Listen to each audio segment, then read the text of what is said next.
Hemodialysis के बारे में बताऊंगा। डायलिसिस की ज़रूरत क्यों पड़ती है?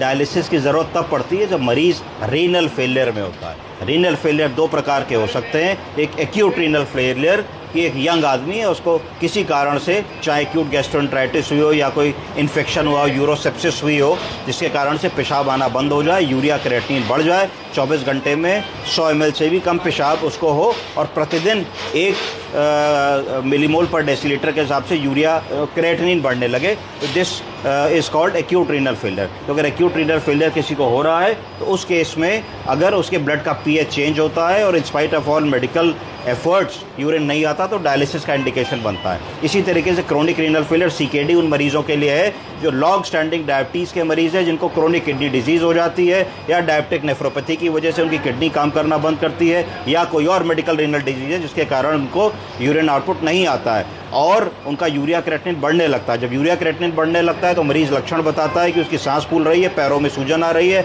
चेहरे पे सूजन आ रही है, फेशियल पफनेस हो रही है।